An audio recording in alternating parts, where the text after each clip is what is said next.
Hello, meu nome é Morena dos Anjos e esse é o Dicas, um canal para compartilhar com vocês minha paixão por obras de terror. Fazia tempo que eu queria trazer a franquia Jogos Mortais pro Dicas, mas como ela conta com 8 filmes e à espera de um nono, eu precisava de tempo para reassistir todos. Hoje, na parte 1, falaremos do curta-metragem que deu origem à saga e dos 4 primeiros longas. Mas antes da gente começar, já se inscreva aqui no canal, deixe seu like, isso é muito importante para a divulgação, ativa o sininho para o YouTube entender que você quer assistir os vídeos do Dicas e bora falar de terror.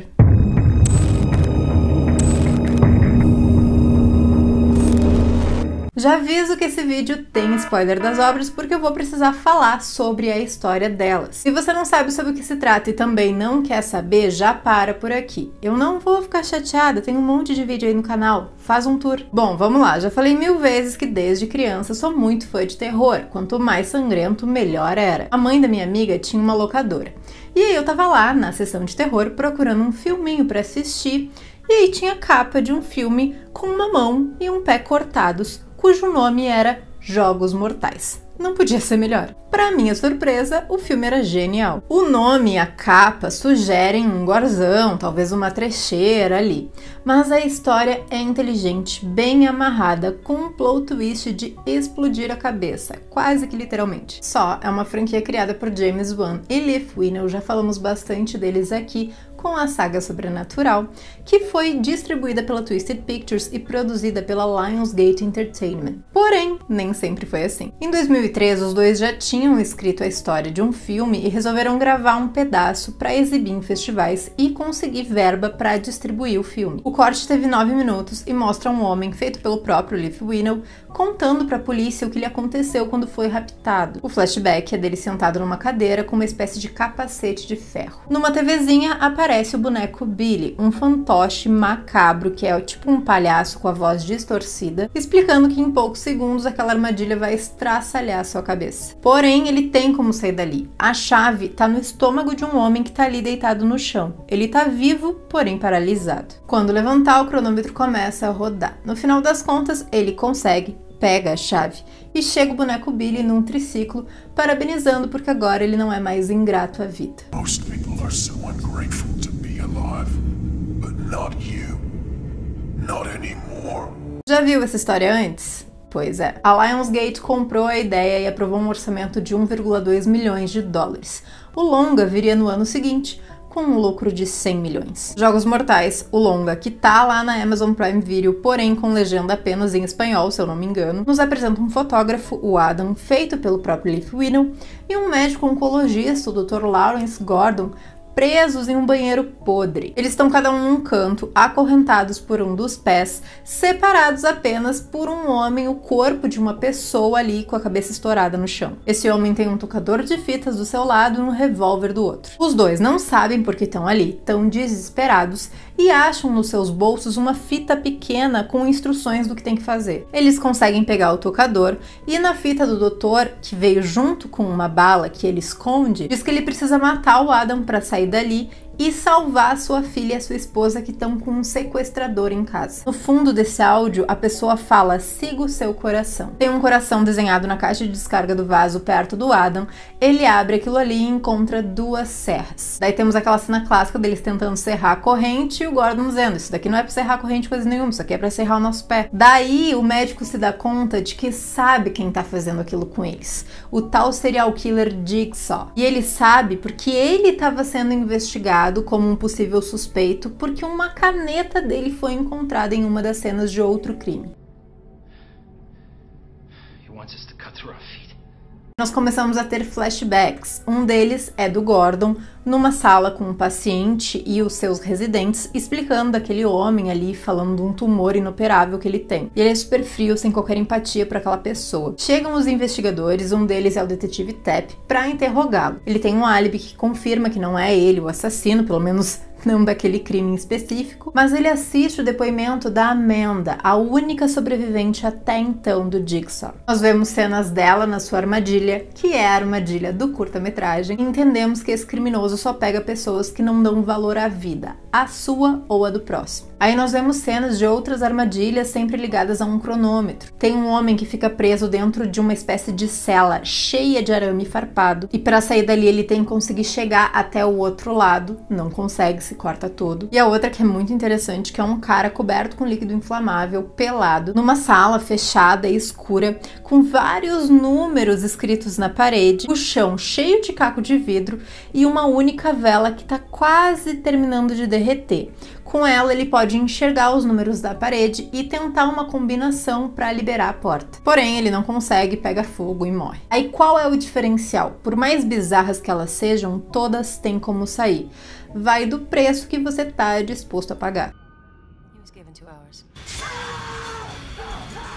Os investigadores juntam pistas, conseguem chegar até um galpão. Que tal o Jigsaw? Porém tem um outro cara ali que tá numa armadilha, vai morrer daqui a pouco e eles precisam se decidir se pegam o outro ou se salvam o cara. No final das contas, o colega do Tap morre e o Tap leva uma cortada na garganta do próprio Jigsaw. Ele foge, o detetive é afastado da polícia, mas segue obcecado por aquele caso e jurando que o assassino, entre aspas assassino, depois isso é explicado, é o Gordon. Ele inclusive monta um acampamento do outro lado da rua do prédio do médico para ficar analisando a vida dele. Bom, isso tudo foi flashback. No presente, os dois estão lá presos e o Gordon acha num buraco na parede uma caixinha com um celular, 2 cigarros e um bilhete dizendo: você não precisa de arma para matá-lo. Daí tem uma função ali com o cigarro, ele finge que envenena o cigarro no sangue do cara que tá ali no chão, dá o outro cigarro pro Adam e passa o recado de, ó, finge que tá morrendo. O Adam finge numa atuação assim, ó, digna de Oscar, mas dá ruim. Por quê? Porque aquelas correntes dão choque. Então alguém aciona o choque e o Adam, né, mostra que tá vivo. O celularzinho encontrado toca e quem tá do outro lado é a esposa do médico dizendo pra ele não confiar no Adam. Por quê? Porque o Adam foi contratado pelo detetive pra fotografar e investigar o Gordon. Bom, bateu o tempo, o cara que tá lá sequestrando as duas é o tal do Zep, um enfermeiro do hospital onde o Gordon trabalha. Quando ele vai matar elas, a mulher consegue se desvencilhar, eles têm uma luta. O detetive do outro lado vê pela janela que tem alguma coisa errada, vai lá, consegue ajudar. Porém, o cara foge, numa dessas o detetive acaba morrendo, toma um tiro. O Gordon, que deixa o telefone escapar, fica longe dele, ele não consegue mais pegar. Escuta os tiros e entra em desespero. E acaba fazendo o quê? Corta o próprio pé. Isso mesmo, a serrinha, no final das contas, tem um grande efeito. O Zep chega lá no banheiro, o Adam acaba conseguindo pegar ele, mata na paulada. O Gordon sai sem o pé, jurando que vai conseguir trazer ajuda. E o Adam procura pelo corpo do Zep alguma coisa, alguma chave para tirar ele dali. Porém, ele encontra uma fita e o enfermeiro também estava jogando, ele também era uma vítima. Ele estava com um veneno correndo pelo corpo e precisava do antídoto. Enquanto isso, a trilha clássica vai aumentando e o suposto cadáver atrás dele, que tá lá no chão o tempo inteiro, começa a se levantar. Esse é John Kramer, o verdadeiro Jigsaw, o paciente de câncer inoperável do Gordon, que estava ali o tempo todo imóvel, e dava o choque neles e revela que a chave do Adam estava o tempo inteiro dentro da banheira. Porém, quando ele acordou no desespero, puxou o ralo e a chave foi buraco abaixo. O filme termina com esse cara indo pra porta, fechando ela e dizendo Game over. Game over. Gente, quando esse homem levanta, com a trilha sonora incrível do Charlie Clouser, dá uma coisa, um arrepio. Eu duvido que alguém tenha percebido. Ai, tá, mas como que ele ficou imóvel todo aquele tempo? Essa é outra magia de Jogos Mortais. Todos os filmes estão absolutamente interligados, então teremos essa e outras respostas logo mais. Jogos Mortais 2, que tem na Amazon Prime Video também, dessa vez com legenda em português, veio em 2005 sob a direção agora de Darren Lin. Nós temos mais daqueles cortes frenéticos de imagem, transições sinistras de cena e mais de John Kramer, interpretado brilhantemente por Tobin Bell. E sério, eu não consigo imaginar outra pessoa nesse papel. Nessa sequência nós temos mais armadilhas, mais pessoas jogando e nós passamos um pouco mais de raiva. O filme começa com um homem com um capacete de ferro que vai fechar e nessas duas partes tem pregos. A chave tá atrás do olho dele, tá ali preparadinho, um bisturi e um espelho para ele poder tirar. Ele não consegue,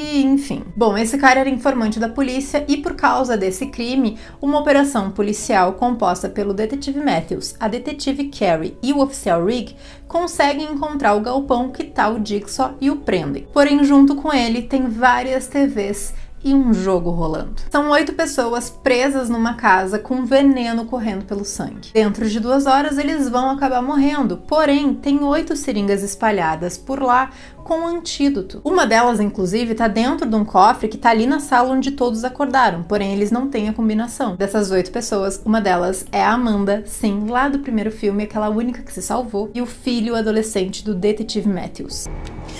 What is this? Everything you need to know is on this. Imagina, esse detetive, ele é daqueles bem esquentadinhos. Ele fica maluco, quer matar o John. Mas o nosso Jigsaw fala: joga um jogo comigo, fica aqui conversando até o tempo deles esgotar, que você vai ver o seu filho. Com muito custo, ele fica ali para escutar o que o cara tem a contar. O John fala que Jigsaw foi um nome que a própria polícia deu e que aquela peça de quebra-cabeça que ele sempre tira da pele das vítimas é como um símbolo para alguma coisa que tá literalmente faltando nelas, como um instinto de sobrevivência. Conta que depois que ele descobriu o câncer, que ele não poderia se salvar daquilo, ele tentou se matar, não conseguiu e a partir daí os jogos começaram. As armadilhas é ele mesmo quem faz por ser engenheiro. Vai passando o tempo, o detetive já tá louco, perde a paciência e começa a espancar o John. No final das contas ele diz: ok, eu te levo lá na casa, mas a gente tem que ir sozinho. Enquanto isso, os 8 jogadores passam por várias armadilhas, sendo a mais icônica a das seringas. Esse era o teste do Javier, o personagem mais podre desse filme. Ele é traficante e o seu jogo era encontrar a única seringa com antídoto dentro de um buraco cheio de outras seringas. E o cara é tão que ele joga a Amanda lá dentro ao invés de entrar ele pra ela procurar. Ela acha, mas não dá tempo, não libera a porta lá que tem a chavezinha junto. Seguindo, eles encontram uma foto e aí todos entendem que aquele guri é filho do detetive Matthews. E esse detetive foi o cara que incriminou todas aquelas pessoas para serem presas. Ele é um policial corrupto e se ele quer prender alguém, ele vai fazer de tudo para conseguir. E lógico que o clima vai ficando cada vez pior. O Javier tá bem louco, tá matando todo mundo, porque ele se deu conta que na nuca de cada um tem um número e que esses números formam a combinação para achar a seringa dentro do cofre. Daí, ao invés de perguntar, ele resolve matar, porque afinal de contas só vai ter uma seringa, né? No final das contas, caminhando por aquela casa enlouquecidos, eles chegam aonde? No banheiro do primeiro filme. E aí termina que fica o Javier, a Amanda e o guri só. O guri se finge de morto e a Amanda diz: como é que você vai saber o seu número se você me matar? Prontamente, o Javier pega a sua faca e corta sua pele atrás perfeitamente com o espacinho certinho do número, tá? Quando ele vai pegar a Amanda, o guri tava com a serrinha, aquela do primeiro filme, na mão e corta a garganta do Javier. Bom, lá do outro lado, o Matthews tá indo com o John pra essa casa e enquanto isso, a polícia conseguiu a localização daquelas imagens. Todo o batalhão vai pro lugar dessa localização e a Carrie fica ali olhando as cenas. Porém, ela se dá conta de que eles estão na casa errada e que aquilo ali é uma gravação. Ou seja, todo aquele jogo já aconteceu. O Matthews chega na casa certa, mas já não tá rolando mais nada, e quando ele chega no banheiro, alguém com a cabeça de porco pega ele. Quando ele acorda, já tá acorrentado ali, e quem que foi que segurou ele? A Amanda. Ela, na verdade, é cúmplice do John desde o primeiro filme lá, depois que ela passa do seu teste. E o guri? O guri estava o tempo todo dentro do cofre que ficava do lado do John, enquanto ele e o Matthews estavam conversando. Era realmente só ele ter ficado ali. Game over. I'll fucking kill you! Jogos Mortais 3, que também tem na Amazon Prime Video, vem em 2006, dirigido também por Darren Lin e inicia do exato ponto que termina o anterior. O detetive Matthews quebra o próprio pé e consegue sair daquele banheiro. Corta para 6 meses depois com a cena de um outro crime, um cara preso por correntes. Na boca, nas mãos, nos braços, na barriga, nas pernas. Tem que tirar elas que estão fincadas no próprio corpo e sair pela porta. Ele não consegue e a detetive Carrie é chamada para investigar aquela cena. Porém, ela se dá conta que aquilo ali não é um padrão do Jigsaw, porque eles tiveram que arrombar a porta para entrar. Ou seja, ele não ia conseguir sair. E todas as armadilhas do Jigsaw tem como você se salvar. Mais tarde, a detetive, lembrando que ela é do 2, é pega em casa e vai pro seu próprio teste. Ela tá com um dispositivo preso nas costelas, a chave tá dentro de um líquido que corrói o braço dela cada vez que ela bota a mão dentro. E ela consegue pegar, abre aquilo, mas não tem como sair. Mais uma vez, é outra pessoa que tá fazendo esse jogo. Bom, corta pro nosso game principal.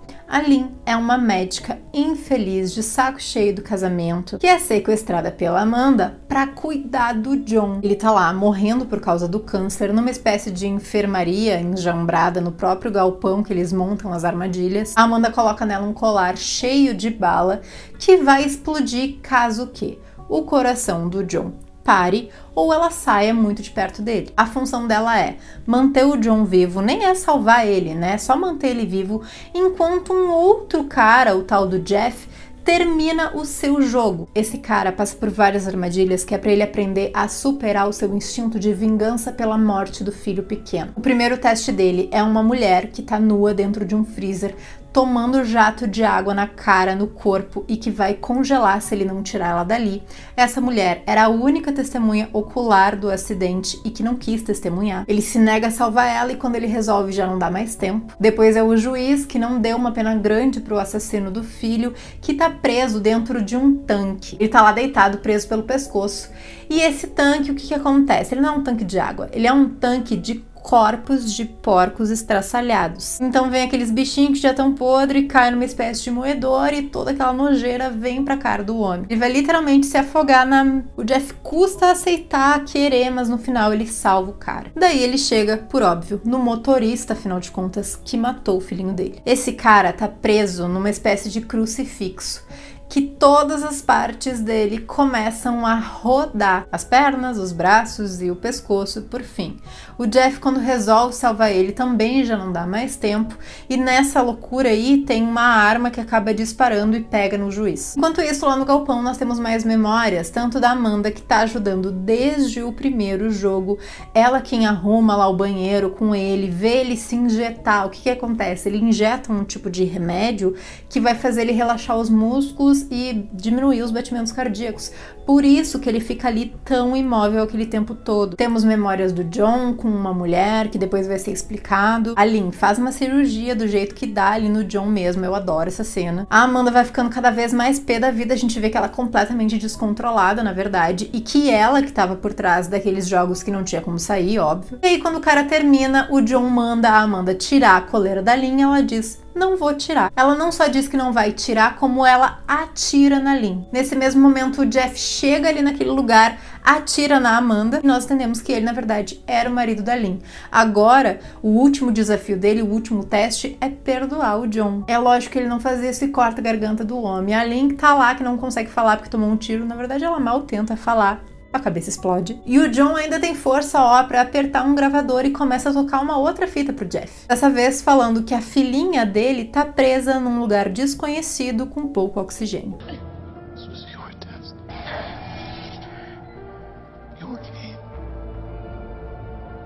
What do I want? I want to play a game. E assim termina o terceiro filme. Pra finalizar o vídeo de hoje, Jogos Mortais 4 é de 2007, também foi dirigido por Darren Lynn, mas agora com um roteiro de Patrick Melton e Marcus Dunstan. E perde um pouco do brilho dos três primeiros, ainda que também interessante. Porém tem alguns pontinhos, por exemplo, o personagem do jogo principal não é tão explorado e o novo vilão não convence, não me convence pelo menos. Além disso, o roteiro nos enche de flashbacks pra explicar tudo, tintim por tintim, e isso acaba confundindo um pouco, pra não dizer bastante, e as transições de cena estão um tanto quanto exageradas. Mas vamos lá. Sim, gente, o John morreu. São 8 filmes e ele morre no terceiro. O quarto já começa com a autópsia do corpo dele, que é muito bem feita. A fotografia ela é bem fria e aí se contrapõe bastante, destacando aquele vermelho sangue. E eles abrem o homem inteirinho. Dentro do estômago tem o quê? Uma fitinha. Uma fita que lá no terceiro filme, e a gente vê essa cena, porém pode ser que não preste atenção, tem ele colocando vela, cera de vela em cima dela e depois ele engole o negócio. Essa fita é pro detetive Hoffman, avisando que o jogo vai continuar. Corta pra um jogo, 2 caras presos por uma corrente. Um deles tá com os olhos costurados e o outro a boca. Uma espécie de cabo de guerra, porque aquela engrenagem ali no meio vai começar a puxar eles. A chave pra se livrar tá na nuca de cada um. Daí pensa, um não consegue falar, o outro não tá enxergando nada. O que não pode falar consegue matar o cara, pega a chave e se livra. Bom, o detetive chega no local do crime da Carrie. Lembra a detetive que ficou presa pela pelas costelas, e junto chega o FBI, o agente Peter Strahm e a agente Paris. O Strahm percebe que alguém devia estar ajudando a Amanda e o John, porque nenhum dos dois ia conseguir suspender a Carrie naquela altura para colocar ela na engrenagem. Então, bom, temos uma terceira pessoa. Pro nosso game principal, o que acontece? Lembra do Rigg, o oficial lá do segundo filme? Ele é pego e o detetive Hoffman também. E aí vamos por partes, porque a partir desse filme a coisa começa a complicar. O Hoffman tá preso num lugar junto com quem? Com o detetive Matthews. Sim, lá do segundo filme, que consegue sair do banheiro depois de quebrar o próprio pé. Ele tá preso há 6 meses, já tá lá barbudo, mal consegue falar, coitado. Ele tá preso em cima de um bloco de gelo e o detetive Hoffman tá sentado do lado. Quando esse bloco derreter, a água vai escorrer e vai eletrocutar o Hoffman. Cuidando do jogo deles, tem uma outra pessoa que é o cara lá do cabo de guerra do início do filme. O oficial Rigg tem que fazer o quê? Ele tem que chegar a tempo pra salvar os dois. Pra isso, ele tem que deixar pra trás as pessoas por onde ele vai passar e que estão em armadilhas, e ele vai tentar salvar porque ele quer salvar todo mundo. A moral do jogo dele é: você tem que aprender que nem todas as pessoas podem ser salvas e que às vezes elas mesmas têm que se salvar. E a gente tem a cena da mulher do couro cabeludo, que tá com o cabelo preso numa engrenagem que vai puxando pra trás. Ao invés dele atirar no cabelo pra soltar, ele atira na engrenagem. Gente, isso eu nunca vou assimilar. Depois tem esse cara lá que era recepcionista de um hotel que abusava de mulheres. E o Jigsaw, que a gente sabe que não é mais o Jigsaw, mas enfim, faz o próprio Rigg colocar ele numa armadilha. E o agente do FBI, o agente Strahm, vai falar com a ex-esposa do John, a Jill. Nós entendemos que ela estava grávida quando estava com ele, eles estavam muito felizes, era tudo que eles queriam. Porém, a Jill tem uma clínica que cuida de pessoas que são viciadas em drogas, e aí acontece que uma dessas pessoas acaba invadindo a clínica e faz ela perder o bebê. Esse cara acaba sendo a primeira vítima do John. Conversando com ela, ele se dá conta de que o nome que ia ser da criança é o nome do galpão lá que tá acontecendo tudo. O agente dispara pra lá. Enquanto isso, o Rigg tá chegando pra salvar os dois amigos colegas de polícia. Daí fica bem confuso. Eu falei pra vocês que o cara que tava cuidando daquele jogo é o cara também lá do cabo de guerra. Além disso, ele era advogado e sócio do John. O Rigg acaba entrando no galpão, mata o advogado, e como ele chegou lá antes do tempo acabar, o mecanismo que já estava programado mata o Matthews. Então assim, na verdade, ele tinha que chegar lá depois do tempo acabar. Mas ele só ia chegar lá depois do tempo acabar se ele parasse para salvar todo mundo no meio do caminho. E o jogo dele era justamente não salvar todo mundo no meio do caminho. Se vocês entenderam alguma coisa diferente de mim, por favor, deixem aí nos comentários, mas eu achei confuso. Porque, né, se ele não salvasse ninguém no meio do caminho, aí ele ia chegar antes dos 90 minutos. Se ele salvasse, ele chegava depois. O jogo, na verdade, estava contra ele. E aí vocês me perguntam, o Hoffman então vai morrer também eletrocutado?